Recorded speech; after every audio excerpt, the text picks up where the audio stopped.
नाजरीन, आपका आग मऊ में खैर मकदम है। मैं हूं नौशाद अंसारी। आदाब। जैसे जैसे 7 मई करीब आ रही है, कागजात नामजदगी यानी पर्चा दाखिला का वक्त करीब आ रहा है, सियासी सरगर्मियां काफ़ी ज़ोरों से बढ़ती हुई नज़र आ रही है। इसी के मद्देनज़र आज समाजवादी पार्टी यानी इंडिया अलायंस के उम्मीदवार राजू राय साबिक चेयरमैन मोहम्मद तैयब पालकी की रिहाइशगाह पर पहुंचे और उनसे मुलाकात की। इस दौरान आग न्यूज़ से उन्होंने एक खुसूसी बातचीत की। आइए हम आपको पूरी तफसीलात सुनाते हैं और दिखाते हैं क्या कहते हैं राजू राय। आग न्यूज़ के लिए मऊ से ब्यूरो रिपोर्ट। जनता के सामने एक ही विकल्प था, या तो उस बेटे और भाई को चुने जो पिछले 12 साल से हर दुख सुख में उनके साथ खड़ा रहा, या तो मौसमी वैज्ञानिकों को जो चुनाव के मौसम में आ जाते हैं और चुनाव के बाद गायब हो जाते हैं। तो ऑब्वियसली जनता उसी को चुनेगी जो उसके दुख सुख में साथ रहा हो। ये सारा किधर है मौसमी वैज्ञानिक का? जो कभी आप लोगों के सामने, कभी भाजपा के गठबंधन में आते हैं, कभी सपा के गठबंधन में जाते हैं, कभी भाजपा के गठबंधन में जाते हैं, जो कभी इस पार्टी से लड़ते हैं, कभी उस पार्टी से लड़ते हैं और चुनाव में नजर आते हैं। उनका कहना है ओपी राजभर का कि राजू राय एक हफ्ते में यहाँ से दिखाई नहीं देंगे। क्या कहेंगे? 12 सालों से सिर्फ राजू राय दिखाई दे रहा है और ये इतिहास उनका है। बांसडी से हारने के बाद दिखाई नहीं दिए, शिवपुर से हारने के बाद दिखाई नहीं दिए और यहाँ हैट्रिक लगाकर भी हारने के बाद दिखाई नहीं देंगे। एक सवाल है कि मुस्लिम मुसाफिर खाने में ओम प्रकाश राजभर ने मुसलमानों से मुलाकात की और उन्हें याद दिलाया कि आपने पिछली बार छड़ी को वोट दिया था, याद है ना? लेकिन जब अब्बास अंसारी के नाम को लेके बात की जाती है तो कहते हैं कि हमारा नहीं, वो तो सपा का है। कैसे देखते हैं आप? तो खुद ही बोलते हैं ना, दो मुँहे सांप है, वो अपने बारे में दो मुँहे सांप है। और जो पंचायती राज मंत्री बनकर प्रधानों को धमकाना और हज मंत्री और अल्पसंख्यक कल्याण मंत्री बन के अल्पसंख्यकों को करना, मैं आवाम को बताना चाहता हूँ कि चुनाव बाद इनके दोनों मंत्रालय छीन जाएंगे और अपने टीए के लिए गिड़गिड़ाते घूमेंगे। हज से मतलब जो मसाइल हैं, जो समस्याएं हैं, उसको लेकर उन्होंने कहा कि अगर बताएं तो ये तो दाएं बाएं का खेल है, मतलब ये आचार संहिता प्रभावित नहीं करेगा। कैसे देखते हैं? उनको पता भी नहीं होगा कि हज से मुतल्लिक कौन सी मसाइल से, उनको ये भी नहीं पता होगा। पूछ लेते आप मंत्री, आपको क्या, आपकी जानकारी में कौन कौन से मसले हैं जिसका हल चाहिए, उन बेचारे को भी नहीं पता।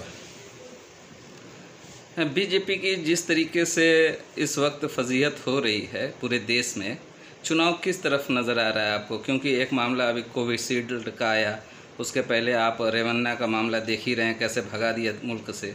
तो आप इसको कैसे देख रहे हैं? क्योंकि नेशनल पॉलिटिक्स में आप हमेशा, जब पाप का गुब्बारा भर जाता है ना, तो फट के ऐसे एक एक करके निकलने लगता है। देख रहे हैं ना, जो पश्चिम उत्तर प्रदेश से शुरू हुआ, जो गुजरात में राजपूतों की बगावत हुई, और जो रोज़ हर चीज़ इनके काले कारनामे बाहर आ रहे हैं। इसके पहले एक आपने भूल गए, इलेक्टोरल बॉन्ड वाला, कैसे ईडी और आईटी को भेजकर चंदा वसूली किया जाता था। अब इसमें कोविशील्ड वाले में भी आ गया, उसी कंपनी से आपने पैसा लिया, ज़बरदस्ती वैक्सीन लगवाया। हमारे राष्ट्रीय अध्यक्ष माननीय अखिलेश यादव जी ने जब कहा था तो तमाम चैनलों पर अपने लोगों को बैठाकर मजाक उड़वाया था।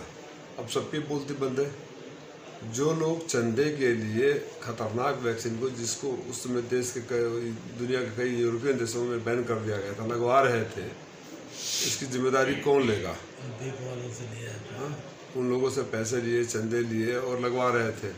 इन लोगों के ऊपर तो देशद्रोह का मुकदमा दर्ज होना चाहिए। देश के नागरिकों के साथ विश्वासघात किया है इन्होंने। एक ऐसी सरकार है जो अग्निवीर बनाकर देश की सुरक्षा के साथ विश्वासघात कर रही है और इस तरह के काले कारनामे करके देश के नागरिकों के साथ विश्वासघात कर रही है। ऐसी सरकार को जाना ही देश हित में और राष्ट्र हित में है। क्या मैसेज देना चाहते हैं आप? मैं जनता को निवेदन करना चाहता हूँ, ये 10 सालों में जितना इन्होंने झूठ बोला, ये पहला चुनाव ऐसा है जहाँ विकास की बातें नहीं हो रही है। 15 लाख रुपए की बातें नहीं कर रहे हैं प्रधानमंत्री जी, काले धन लाने की बातें नहीं कर रहे हैं, भ्रष्टाचार की बातें नहीं कर रहे हैं। मंदिर मस्जिद हिंदू मुसलमान मंगलसूत्र उतर रहे हैं। इनकी हताशा निराशा का परिचायक है। जहाँ हम चुनाव लड़ रहे हैं, जहाँ मैं आपसे रूबरू हो रहा हूँ, यहाँ के प्रत्याशी की भी बात सुन लीजिए। इन लोगों बस बहस तो चुनाव में ये होना चाहिए ना प्रत्याशियों के बीच में, कि अब तक आपने जिस लोकसभा में मतदाताओं का आशीर्वाद मांगने आए, क्या किया है, कहाँ थे और आगे क्या करने का विजन है। तो मैं इंजेक्शन लगा दिया, मैं सांड हूँ, मैं मंत्री हूँ, मैं ठीक कर दूँगा, मैं मालिक हूँ। लोकतंत्र में मालिक जनता होती है, आवाम मालिक होती है।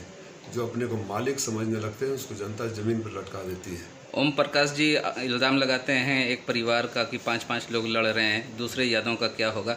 जबकि देखा जाए तो जो उनकी पार्टी है सुभाषपा, उससे वो खुद मंत्री हैं, बेटे को ला दिए हैं मैदान में और दूसरे बेटे को जनरल सेक्रेटरी बनाए हैं, तो उसको कैसे देखा जाए। और पिताजी को खजांची बनाए पार्टी का, ये नहीं पता आपको? पार्टी का खजांची पिताजी है। अब ऐसे लोगों के बारे में इंटरटेनमेंट ऐसे लोगों के बारे में बयान लेना और देना दोनों वो है। आप पत्रकार साथी भी, जब मेरा निवेदन है, मैं तो निवेदन ही कर सकता हूँ, तब उल जलूल बाकी इधर उधर की बातें करें तो सीधा सा सटीक से सवाल क्यों नहीं कभी कभी कर देते। माननीय मंत्री जी, इतने सालों तक आप कहाँ थे? घोसी में घोसी लोकसभा तमाम मुसीबतें आई, ट्रेन का दुर्घटना हुआ, बाढ़ आया, कटान आया, लॉकडाउन आया, कोरोना 1 कोरोना 2 आया, कहीं नज़र नहीं आए। अब क्यों आपको यहाँ की जनता गजब का चेयरमैन साहब, उन्होंने उनके प्रत्याशी ने जवाब दिया, प्रत्याशी ने जवाब दिया। विपक्ष ने क्या किया है? विपक्ष को क्यों वोट दे? सरकार उनकी और काम विपक्ष करे तो सरकार सर जाऊँ करके दिखा देंगे। अभी बुनकरों का पासबुक खत्म कर दिया। देश में किसान 1 लाख किसान हर साल आत्महत्या कर रहे हैं और हमारे बुनकरों को जिस धरती पर आए हैं वो लड़ने, ये बुनकरों की धरती है, किसानों की धरती है। बुनकरों की हालत ऐसी हो गई है, जो फ्लैट रेट पर बिजली मिलता था उसको ख़त्म कर दिया। उसके बाद ये छापे वसूली, अवैध तरीके से प्रताड़ित करना। इसी सवाल पे आना चाह रहा था कि बुनकर काफ़ी परेशान है और आज बिजली महकमा जो है उनको डबल कनेक्शन लेने के लिए प्रेशर कर रहा है, क्योंकि एक लूम के लिए जो सब्सिडी दे रही है वो अलग हो और जो घर के लिए आप इस्तेमाल करते हैं उसके लिए अलग हो, और प्रेशर देकर काफ़ी मोटी मोटी रकमें वसूल की जा रही हैं। जबकि समाजवादी पार्टी की थी 2005-06 में मुलायम सिंह ने पासबुक बनाकर एक कानूनी अधिकार दिया था। ये सरकार वसूली की सरकार है, बेरोजगार पैदा करने वाले की सरकार है। ये रोजगार तो दे नहीं सकते। बुनकर भाई अपनी मेहनत के बदौलत अपने परिवार का पालन पोषण कर रहे थे, उनको भी इस कगार पर खड़ा कर दिया है कि आत्महत्या वाली लाइन में ये भी लोग खड़े हैं। इस उद्योग को बंद करने का ठेका ले रखा है सत्ता के दलालों ने। मजबूरी चाहे जो भी हो सकता है, वो चाहते हैं कि गुजरात ला भी यहाँ भी आकर हावी हो जाए। लेकिन मैं आपको वचन देता हूँ और घोसी के मालिकों को वचन देता हूँ कि सरकार जाने वाली है और हमारे एजेंडा में बुनकर भाई प्रायोरिटी पर रहेंगे। अब ये सही है कि प्रदेश सरकार ने वो फैसला लिया है कि पासबुक वाला सिस्टम ख़त्म कर दिया, लेकिन इसका पुरजोर ढंग से विरोध करेंगे और जरूरत पड़ेगा तो इसके लिए हम बिल भी लाएंगे। मतलब राजू राय अगर जीत कर जाते हैं तो अवाने पार्लियामेंट जो है, पार्लियामेंट के अंदर आवाज़ उठाएंगे। आवाज़ ज़रूर उठाऊंगा, और वो आवाज़ उठाऊंगा जो कभी कल्पना तक उठा करता था आवाज़, कि सरकार भी सुनती थी और देश भी सुनता था। हमारी घोसी की आवाज़ कहीं ना कहीं खो गई है, हमारे लोगों की आवाज़ उठाने वाला कोई नहीं है। तो मेरे को तो टीवी छापे इसलिए पड़े कि मैं टीवी पर आवाज़ उठाता था, तो जब मौका मिला तो टीवी पर आवाज़ उठाता। जब अगर वहाँ भेज देंगे आप तो निश्चित रूप से आवाज़ उठेगी और घोसी में फिर से वो कल्पनाथ राय जी का जो सपना था उसको पूरा करने का प्रयास करूँगा। कुछ लोग ऐसे आ जाते हैं जो अपने को घोषणा कर देते हैं। मैं कल इन लोगों का भी बयान सुना था, कल्पनाथ राय सदियों में एक पैदा होते हैं, उनसे प्रेरणा ली जा सकती है, अनुसरण किया जा सकता है, उनके पश्चिमों पर चला जा सकता है। खुद को कल्पनाथ राय घोषित करने वाला कल्पनाथ राय को समझता नहीं है। ठीक है, थैंक यू।